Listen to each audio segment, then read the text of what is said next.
everybody, and welcome back to Cast Track. We post an interview with an amazing Canadian each weekday for your daily inspiration.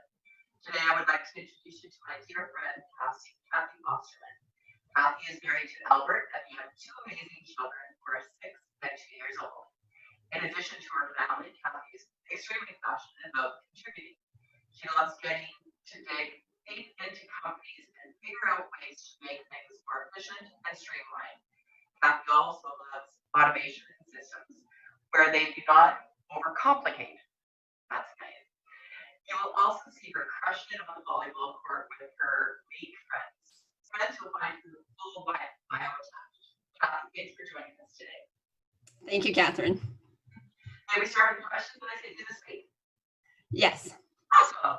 So, the toughest one. What has been your biggest challenge in the last 2 months?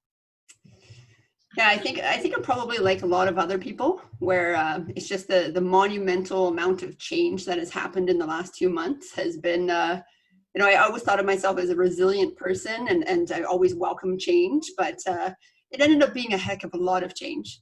So just dealing with that increased change, working from home, having to now help to homeschool a 6-year-old kid that we have at home here. Luckily, we have a 2-year-old as well, but he was able to stay in his day home because it's quite a small day home. And so just dealing with that, with, having both my husband and I working full time from home, and then helping our 6-year-old out as well. So those, we were lucky that we were both able to still work from home. I know that a lot of people have been affected by, layoffs and different things like that, reduced hours. So we do count ourselves lucky, and, sympathize with a lot of the people. I am in HR, so I've dealt with a lot of people who the situations are different. So we do count ourselves lucky, but like I said, it is a challenge still working from home and making sure that you can keep your children and other people in your life healthy as well, staying home from others, right? Imagine. I found this time challenging, and I don't have children. I can't imagine that extra layer of, and then how to homeschool. How did you and Albert manage that? Did you split up the day, or how did that work? Yeah, we did split up the day. I guess another thing that I'm lucky about is Albert's actually a teacher. So, so that helped out. But so he was still doing, video classrooms with his students. So when he was having those meetings, then I would be the one who would be with our 6-year-old helping him out. We are pretty lucky as well. The school that he does go to, they had a lot of resources. They had daily meetings with his classroom.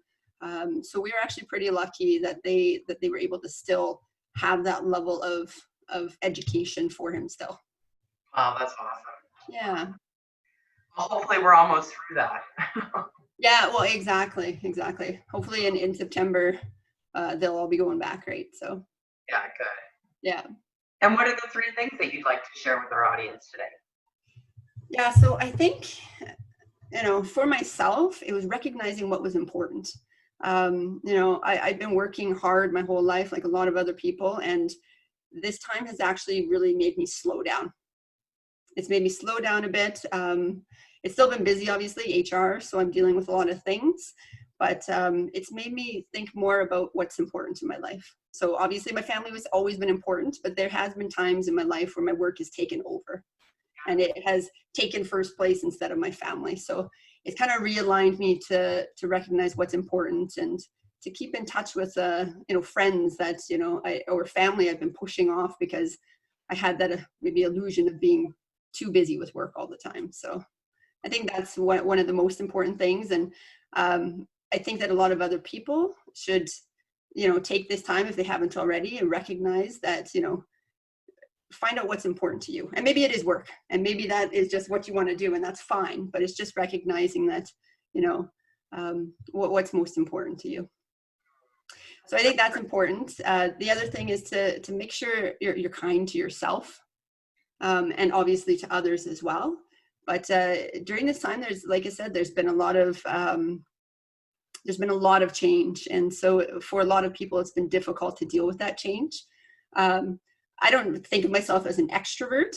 I'm not purely an introvert either, so I'm somewhere in the middle. But I know a lot of my extrovert friends are going nuts in isolation, right? So I think to recognize, just be kind to yourself. You're going to be a little bit erratic, I think, right now with your feelings, and recognize that's okay. We're all going through change. Be kind to others because, you know, they're going through change as well. Their situations are different than your own. So just make sure that you think about that and be a little bit more patient and empathetic to other situations as well. And then the other thing is, I have found that there's a lot of free resources right now for people. A lot of colleges, universities, places like that are giving free seminars, free courses. One of the courses that one of my friends is taking, and she recommended that our group of colleagues take it as well, is the Science of Wellbeing. And it was actually put on from Yale. Free course if you do it non-credit, but it really gets into and digs into the science of how to be happy, the happy for you, right, for each individual. So I'm going through that course now. My friends have taken it already, and they said it's fantastic. So recognizing there's a lot of free resources and utilizing that during this time would be good. Awesome. So this course that you're referring to, how long, how many hours is it, or maybe give us a bit more detail about that? Yeah, it goes over an 8-week period. And it's all self-paced. So you just run through the videos and all of the information at your own pace. So you could run it for 8 weeks, or you could run it longer or do it in a shorter time frame if you really wanted to. But that's awesome. And an hour at a time, or again, I guess it's your own pace. So you just exactly. Okay. Yeah. So for myself, I could be doing half an hour and then get interrupted by the kids or something, and then I gotta go. Right. So half an hour, sometimes 2 hours. It's good because you can do it on your own time. Oh, that's awesome. I didn't know that. We'll definitely get that promoted. Thank you. Oh yeah. Yeah, no, it's fantastic. And there's quite a lot of free ones. There's a website called Coursera. It's just got a ton of courses from different universities, colleges across the world, actually. And they have a section that's free. So you can go to those ones and check it out. Yeah. How do you spell Coursera? CourSERA. Perfect. Yeah. Awesome. Yeah. Thank you, Kathy. That's awesome. Yeah. And your last piece, what good news or legacy story that you want to share? Yeah, so I actually had a couple good news stories that I wanted to share. So I had mentioned that friend of ours that he's quite an entrepreneur. So he has always been like that, like a driven entrepreneur. So he's traveling the world, putting out new products, things like that. He has a beautiful wife and 5 kids at home. And she homeschools them as well, or they homeschool as well. So he had put out a post on Facebook talking about how having to self-isolate during this pandemic has really made him be able to reconnect with his wife and with his family. And how he's kind of shifted, I think. He was working so hard, and yes, he was working for his family to build a good life for them, but also part of it may have been a bit selfish as well, right? For that drive of his own, making sure that he feels good in himself. And so he was able to slow down and reconnect with his family, and he's recognizing what is most important to him. So I feel like that's a good story that he was able to do that. Yeah. And then there was there's this neighborhood app that's around. It's called Nextdoor, and so I had joined it for my community and the surrounding communities. And there was an individual on there, a neighbor, who had gone up for groceries and saw a homeless younger man that was by the door.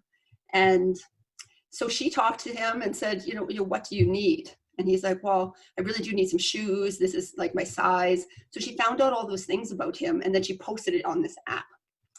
So between the community, people got together. They found the right shoes for him. They found, different little care items for him, jackets, and we were able to find him and then give these items to him. So.